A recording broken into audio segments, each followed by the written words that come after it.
नामदेव जी महाराज एक गुफा में जाके बैठ गए तो किसी राह चलते हुए ने कह दिया, महाराज जी इस गुफा में मत बैठो। बोले क्यों? बोले इसमें भूत प्रेत रहते हैं। नामदेव जी बोले देखेंगे। नाम जप करने लगे, तभी क्या देखते हैं, एक चूहा सामने आ गया। जैसी पलक झपक के दोबारा देखा तो वो चूहा बिल्ली बन गया। फिर पलक झपक के देखा तो वो कुत्ता बन गया। फिर पलक झपक के देखा तो हाथी बन गया। फिर पलक झपक के देखा सांप बन गया। फिर पलक झपक के देखा कुछ और बन गया। प्रेत था, बार बार रूप बदल रहा था। लेकिन श्री नामदेव जी महाराज ने तुरंत दंडवत प्रणाम करके साष्टांग करते हुए कहा, इतने रूप बदलने की सामर्थ्य प्रेत में नहीं है, ये तो मेरे पांडुरंग विठल भगवान में है। ये तो साक्षात पांडुरंग नाथ आए हैं। और जैसे ही प्रणाम किया, प्रणाम करते ही था तो वो प्रेत ही, लेकिन प्रेत को भी ठाकुर जी मान के प्रणाम करिया तो प्रेत भी मुक्त हो गया। ठाकुर जी प्रकट हो गए वहां पर। और उस दिन ठाकुर जी ने श्री नामदेव जी से कहा, सकारात्मक सोच में मेरा निवास है। व्यक्ति सकारात्मक सोच के साथ यदि निर्वहन करने लगे तो मेरा अनुभव हो जाएगा। प्रहलाद जी महाराज को होलिका अग्नि में लेकर के बैठ गई, क्यों नहीं जले? क्योंकि उनका विश्वास था कि अग्नि भी श्री ठाकुर जी हैं। प्रहलाद जी महाराज को पर्वत से घेर दिया, बोले पर्वत भी श्री ठाकुर जी हैं। सर्पों के बीच में छोड़ दिया, बोले आप में भी ठाकुर जी हैं। सब जगह ठाकुर जी का भाव नहीं, पूर्ण विश्वास रखते थे और उस भावना से ठाकुर जी सब जगह रक्षा करते थे।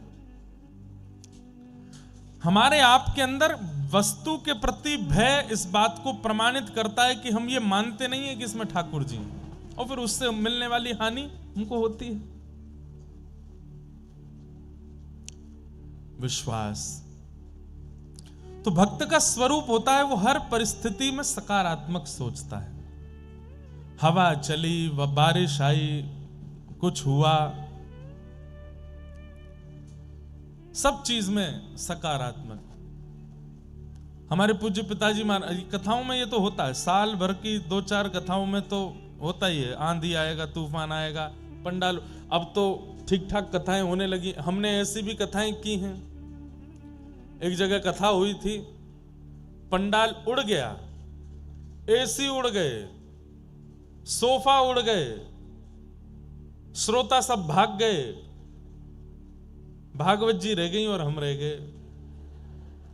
हमको फिर ले गए गाड़ी में बैठा के, व्यास मंच पे पूरे पर त्रिपाल बांध दिया।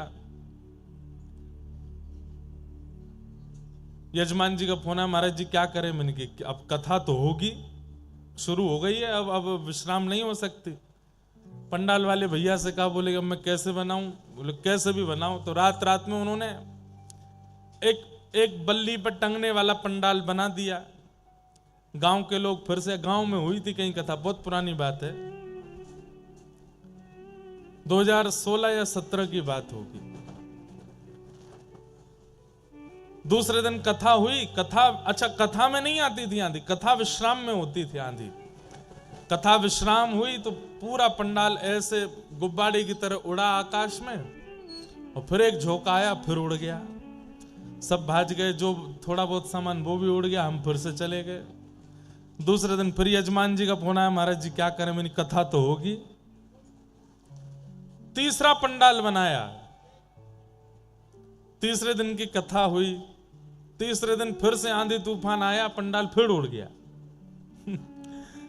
फिर फोन आया यजमान जी का, क्या करें? मैंने कहा एक काम करो, अब पंडाल मत बनवाओ। जहां हम कथा कर रहे थे वहीं सामने एक मंदिर था हनुमान जी का, वहां बाल हनुमान जी थे, छोटे हनुमान जी। मैंने कहा वहीं पर आप व्यासपीठ लगा दो, हनुमान जी के सामने बैठ जाएंगे, आप सामने बैठ जाना, हम अपने सब संगीतज्ञों को, ब्राह्मणों को वापस भेज देते हैं, वहीं कथा सुनाएंगे। कथा तो होगी, कथा नहीं रुकेगी। तो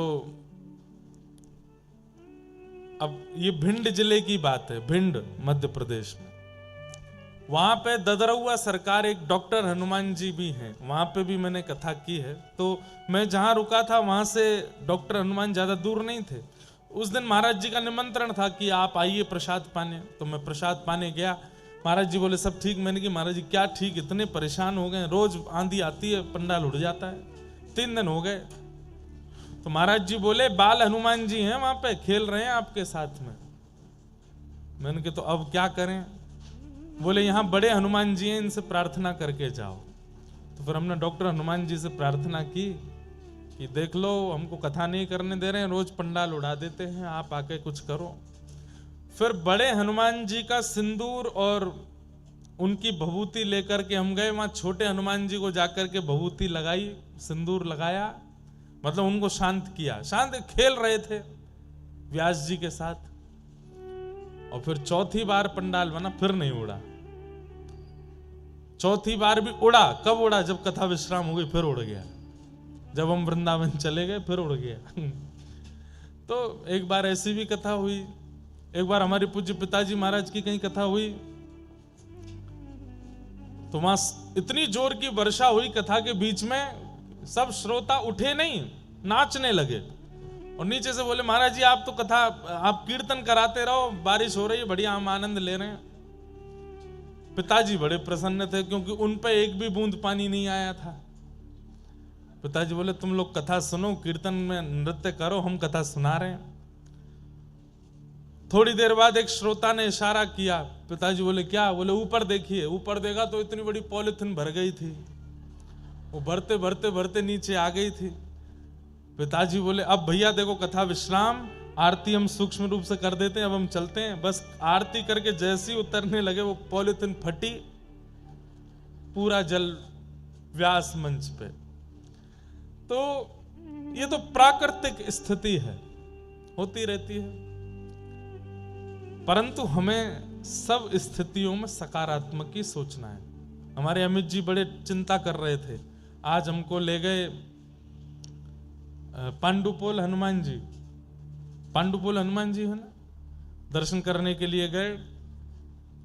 वहां हनुमान जी का दर्शन करके लौटे। मौसम तो हो रहा था, धीरे धीरे वर्षा होने लगी। हमसे बोले महाराज जी आप संभालो, कुछ करो। फिर आप बोले कि कल रात्रि में कुछ वैष्णव कह रहे थे, बालक कह रहे थे महाराज जी गिरधर लाल जी को लेकर के नहीं आए अलवर, इसलिए इंद्र वर्षा कर रहा है, क्योंकि गिरिराज उठाने वाले आए ही नहीं हैं, वो आएंगे तो ही वर्षा रुकेगी। मैंने कहा भैया लाल जी से अगर अब भी इंद्र नहीं मानेंगे तो लाल जी से यहीं से पर्ची डाल के पूछ लेंगे आना है कि नहीं। अगर लाल जी ने पर्ची में हाँ बोल दिया तो बुला लेंगे एक दिन के लिए। कौन सा दूर है वृंदावन यहां से, एक दिन के लिए लाल जी आ जाएंगे। लेकिन हमें सकारात्मक रहना है, प्रेम से रहिए, प्रसन्न रहिए, खूब आनंद से कथा श्रवण कीजिए। आज हमारे कथा के मध्य में श्री जटेरी धाम के पूज्य महाराज जी आएंगे, थोड़ी बहुत देर में आने वाले हैं। उनका मंगल में दर्शन होगा। लगभग 1 महीना पूर्व, कुछ दिन पूर्व जटेरी धाम में कथा हुई थी। वहां श्री हसन बिहारी लाल, श्री राधा रसिक बिहारी लाल सुंदर विराजमान है, उनका मधुर दर्शन सबको होता है। बड़ा आनंद आया वहां कथा सुनाने में। यहां से लगभग 1-1.25 घंटा, 1.5 घंटे की दूरी पर होगा। बहुत सुंदर स्थान है, डीग के पास में जटेरी, गुप्त वृंदावन है। अधिकतर लोगों को वहां का दर्शन नहीं हुआ। कथा के बाद वहां लोग बाग अब पहचान गए तो जाते हैं, लेकिन अत्यंत गोपनीय स्थान है। राजस्थान की सीमा में ही आता है, बहुत सुंदर है। आप लोगों को भी अवसर मिले तो एक बार वृंदावन, बरसाना, गोवर्धन जाने से पूर्व जटेरी प्रणाम करते हुए चले जाना, बहुत सुंदर स्थान है। तो वहां के आज पूज्य महाराज जी भी आएंगे। कल 20 तारीख है, कल कथा में नंदोत्सव, जन्मोत्सव होगा ठाकुर जी का। और कल हमारे पूज्य पिताजी महाराज पूज्य गुरुदेव भगवान भी कथा में आएंगे। सब रसिक जन संत जनों का आगमन कथा में यहाँ हो रहा है। अब तो दिन ब दिन कथा में रस बढ़ता जाएगा। आप सब लोग उसका खूब आनंद लीजिए, खूब सुख लीजिए। आज से नवरात्रि प्रारंभ हुई है। नवरात्रि के विषय में हम थोड़ी सी आपको जानकारी और कुछ नियम बता दें। उनका आप लोग ध्यान रख करके अगर पालन करेंगे तो संभवतः यह नवरात्रि बहुत लाभकारी होगी। हम सब कृष्ण भक्त हैं, अधिकतर यहां पर वैष्णव बैठे हैं, तो फिर ऐसा क्या करें कि शक्ति से हमारा मतलब, शक्ति मतलब दुर्गा, शक्ति से हमारी कृष्ण भक्ति बढ़े, उसके लिए क्या प्रयास करें। तो एक बात याद रखिएगा, गोपियों ने भी रास विहार करने से 1 वर्ष पूर्व कात्यायनी की उपासना की थी, और कात्यायनी ने ही कृपा करके श्री कृष्ण को प्रदान किया। सीता जी ने भी राम विवाह से पूर्व देवी उपासना की, और देवी को प्रणाम करने के पश्चात फलस्वरूप राम जी मिले। रुक्मणी जी ने भी कृष्ण विवाह से पूर्व शक्ति को प्रणाम किया, और शक्ति की कृपा से ही श्री कृष्ण प्राप्त हुए।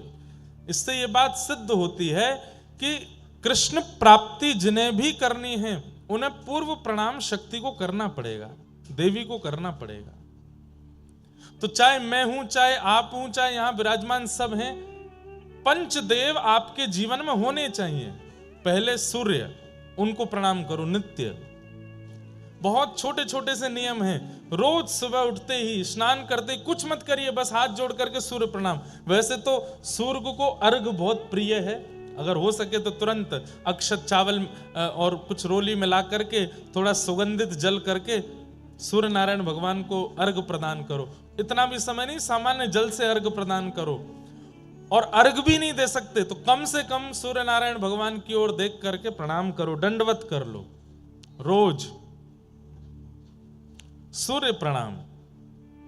दूसरा, गणपति प्रणाम, श्री गणेश जी को प्रणाम करो। मंदिर दिख जाए तो बहुत अच्छी बात, नहीं दिखता है तो नेत्र बंद करके गणेश जी का स्मरण करके प्रणाम कर लो। तीसरा, शिव प्रणाम, महादेव को प्रणाम करो। चौथा, नारायण को प्रणाम करो, शंख चक्र गदा पद्मधारी श्रीमन नारायण। और पांचवा, शक्ति को प्रणाम करो, दुर्गा को प्रणाम करो। ये पंच प्रणाम रोज करने वाले व्यक्ति का कभी अनित नहीं हो सकता। ये पंच प्रणाम नित्य करने चाहिए। जय हो। अद्भुत कृपा आप सब अलवर वासियों पर, डीग वासियों पर और राजस्थान के इस व्रज स्पर्शीय क्षेत्र पर हुई है। कुछ वर्ष पूर्व ही श्री वृंदावन की हरिदासी परंपरा के इस सुंदर स्थान का पुनरुत्थान हो रहा है, जहां कुछ दिन पहले कथा चल रही थी। तो हमने आप सबसे निवेदन किया है, वृंदावन जाते समय, गिरिराज जी जाते समय, बरसाना जाते समय, व्रज की यात्रा करते समय या व्रज से वापस लौटते समय जटेरी जरूर प्रणाम करने जाइयो हमारे कहे से। और हम तो एक बात निवेदन कर दें कि वृंदावन जाने के लिए संभवतः पूरे दिन की आवश्यकता होती है। आप लोगों को तो पूरा दिन ही चाहिए, सुबह जल्दी जल्दी जाओगे, दर्शन वर्शन करके फिर रात तक आ पाओगे। पूरे दिन का अवकाश यदि नहीं है, 2-4 घंटे का ही अवकाश है, तो आपके लिए वृंदावन जटेरी में प्रकट है। आप वहीं चले जाओ, वहां जाकर के सुख ले आओ। अब हम कोई बहुत बड़ी बात तो नहीं कह रहे हैं, लेकिन वृंदावन वासी को, सब लोग यहां देखो, ध्यान से सुनो, वृंदावन वासी को वैकुंठ भी ना सुहावे, वृंदावन में रहवे वारे को वैकुंठ भी ना भावे। लेकिन ऐसे वृंदावन वासीन को भी अगर कोई स्थान भा रहे हो है तो समझो वह जगह पे अप्रकट रूप से वृंदावन सूक्ष्म रूप से प्रकट है चुको है। हम जटेरी कथा करके गए, वहां के बाद कितने दिन तक मन ही नहीं लगो कहीं भी, कितने दिन तक मन ही नहीं लगा कहीं भी। क्यों? बार बार याद आती रही जटेरी की। वही श्री ठाकुर जी को सुंदर दर्शन, ठाकुर जी को सुंदर भाव, सब स्मरण में आते रहे हो। यहां पर भी जिस दिन आ रहे थे तो डीग से जब ऐसे मुड़े तो हमने अपने वाहन चालक भैया से कही, मैंने सीधे नहीं जाएंगे? बोले सीधे रास्ता नहीं है हमारे जी, यहाँ है के। मैंने कि सीधे चलते तो नेक जटेरी बाहर से प्रणाम करके निकल जाते, लेकिन या तो लौटते समय या बीच में कोई अवसर मिलेगा तो मैं चुपचाप करे आऊंगा प्रणाम। बहुत अद्भुत स्थान है, आप सब लोग भी निश्चित जाइएगा। तो मैं जो निवेदन कर रहा था वो बात आप बहुत ध्यान से सुनिए। पंच प्रणाम, सबसे पहला सूर्य को, गणपति को, शिव को, नारायण को और शक्ति को, ये पंच प्रणाम नित्य किया कीजिए सुबह उठ करके। और उनमें भी अभी जो ये नवरात्रि के दिन चल रहे हैं,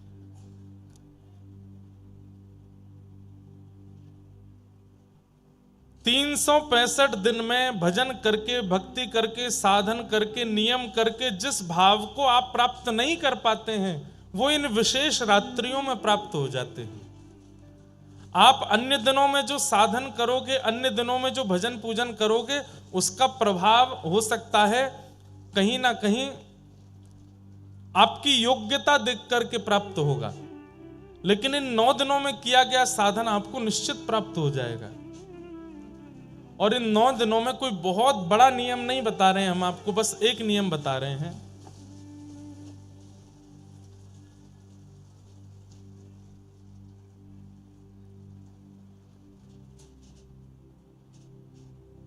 जय जय गिरिवर राज किशोरी, जय महेश मुख चंद्र चकोरी, जय गजवदन षडानन माता, जगत जननी दामिनी युति गाता, नहीं तब आदि मध्य अवसाना, अमित प्रभाव वेद नहीं जाना, भव भव विभव पराभव कारिणी, विश्व विमोहिनी स्ववस बिहारी। बस ये पंक्तियां गौरी स्तुति की रोज गानी है 9 दिन तक। सुबह नहीं गा पाए हो तो आज रात्रि को स्नान करके बैठ करके आसन पर और श्री कात्यायनी पूजन कर रहे हो, इस भाव से इन श्लोकों का गान करना है। और पाना क्या चाहिए? क्या? श्री कृष्ण हमको और प्रिय हो जाए। हे मैया ऐसी कृपा कर दो, हमारी भक्ति में और वर्धन हो जाए, हमारा भजन और बढ़े। वजन नहीं, भजन, भजन और बढ़ जाए। कहीं वह भूल गया ना तो वजन बढ़ ही जाएगा 9 दिनों में। भजन बढ़े, वृंदावन के प्रति प्रीति बढ़े, सदगुरु के प्रति विश्वास बढ़े, संतों की सेवा के प्रति रुचि बढ़े, आलस्य रहित हो जाएं हम ठाकुर जी की सेवा में। और अंत में कह देना, यदि मैं योग्य हूं तो इस जन्म में श्री प्रिया प्रियतम का नित्य विहार दिख जाए। 9 दिन करके देख लीजिए, क्या पता श्री जानकी जी की कृपा, किशोरी जी की कृपा, जगदम्बा की कृपा इन 9 दिनों में हो जाए और श्री प्रिया प्रियतम हमें प्राप्त। और इसमें संशय मत कीजिए, ये विश्वास के साथ कीजिए कि होगा ही होगा। क्यों? क्योंकि इन्होंने ही गोपियों को मिलाया है ठाकुर जी से, इन्होंने ही रुक्मणी जी को मिलाया ठाकुर जी से, इन्होंने ही सीता जी को मिलाया राम जी से। हमें नहीं मिलाएंगे? निश्चित मिलाएंगे।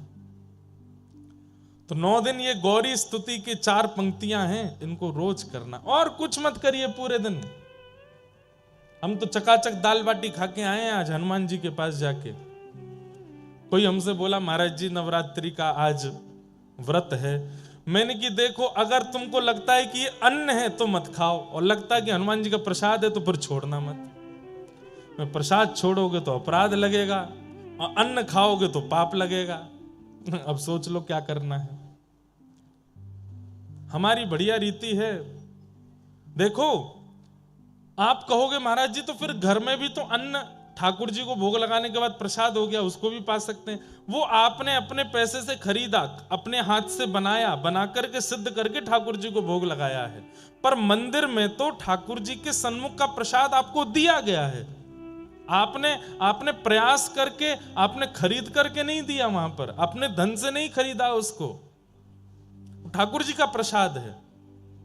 तो अन्न के प्रति, प्रसाद के प्रति अन्न बुद्धि यदि रखोगे तो वो दोष युक्त होगा, लेकिन प्रसाद के प्रति प्रसाद बुद्धि। लेकिन याद रहे, फिर कहीं ऐसा नहीं हो कि अभी नवरात्रि के व्रत चल रहे हैं और याद आई कि वो वाले हनुमान जी का लड्डू बहुत बढ़िया मिलता, महाराज जी ने कह दिया है कि प्रसाद के प्रति अन्न बुद्धि मत रखो, खाने चलते हैं। नहीं, दोष लगेगा, क्योंकि आप जीव के आकर्षण में वहां जा रहे हो, प्रसाद के आकर्षण में नहीं। प्रसाद के आकर्षण में जीव का स्वाद नहीं होता, प्रसाद के आकर्षण में तो प्रसाद का स्वाद होता है। तो नवरात्रि के दिन है, कई लोग बहुत नियम करते हैं, हमारा भी नित्य हवन का नियम है, लेकिन हम आपसे बहुत स्पष्ट कह रहे हैं, सब नियम एक तरफ और गौरी स्तुति का भाव से पाठ एक तरफ, इससे ज्यादा कुछ नहीं करना है। केवल गौरी को सुंदर सुंदर रागों में, अगर राग आते हो तो रागों में, राग नहीं आता हो तो केवल भाव से ही ये गौरी स्तुति सुना दीजिए और बस मांग लीजिए कि हमें श्री कृष्ण चाहिए। इन 9 दिनों में आपकी की गई समस्त भावना पूरी होगी होगी होगी, निश्चित होगी। आज प्रथम दिन है, आज श्री शैलपुत्री मैया का पूजन होता है। शैलपुत्री मैया, अब देखो हम 9 देवियों के हर दिन, आज एक ही बताएंगे, कल 2 देवियों के बता देंगे, परसों 3, ताकि 7 दिन में पूरे हो जाए 9 दिन। शैलपुत्री मैया जो है, ये धैर्य का प्रतीक है। धैर्य किसको कहते हैं? पेशेंस, सहनशीलता, जो हम लोगों में बिल्कुल भी नहीं है। आज के दिन शैलपुत्री मैया का पूजन करने से धैर्य का वर्धन होता है, और धैर्य की कामना से ही आज का पूजन करना चाहिए कि हमारे अंदर धैर्य आवे। बहुत विचलित रहते हैं हम, आंख बंद करते इधर उधर भागता है हमारा मन। हे किशोरी जी, हे जानकी जी, हे श्री दुर्गा मैया, कृपा करना हमारे चित्त में धैर्य आवे। हे शैलपुत्री मैया, धैर्य, सहनशीलता। धैर्य के बिना मन एकाग्र नहीं रहता, मन विचलित रहता है यहां वहां, और भजन में धैर्य बहुत जरूरी है। तो आज के दिन शैलपुत्री मैया को पूजन इसलिए करते हैं ताकि उससे हमारे चित्त में धैर्य आवे। धैर्यवान नहीं है हम लोग। जरा कोई हमसे हमारी वास्तविकता बता दे तो हम मचल जाते हैं। कोई जरा आके हमसे कह दे तुम बहुत लोभी हो तो क्रोध आने लगता है। लेकिन चाहे दुनिया कुछ भी कह दे, हमारे चित्त को कोई फर्क ना पड़े, तो इसका मतलब आपके चित्त में धैर्य है, और वो धैर्य शैलपुत्री मैया प्रदान करती हैं। तो ऐसी शैलपुत्री मैया को हम बारंबार प्रणाम करते हैं, वंदन करते हैं। आज प्रथम देवी, अब बाकी की देवियों के रोज हम एक एक देवी का स्पर्श करते हुए चलेंगे ताकि उनसे वह भाव हमें प्राप्त हो सके। हर वस्तु का प्रारंभ, चाहे वो विवाह का प्रारंभ हो, चाहे वो आपके नवजीवन का प्रारंभ हो, चाहे वो आपके नव कार्य का प्रारंभ हो, चाहे वो आपके नए व्यापार का प्रारंभ हो, नए संबंध का प्रारंभ हो, यदि उसमें धैर्य की नींव नहीं है वो टिक नहीं पाएगा। धैर्य यदि नहीं है तो वो धराशायी हो जाएगा। इसलिए नवरात्रि में पहले दिन शैलपुत्री मैया का पूजन किया जाता है, क्योंकि वो धैर्य की देवी है, धैर्य प्रदान करते हैं। तो आज की मैया से हम प्रार्थना करें कि आप हमें धैर्य प्रदान करो, हमारे चित्त में स्थिरता आवे, धैर्य आवे, पेशेंस आवे। ऐसी मैया को हम प्रणाम करते हैं।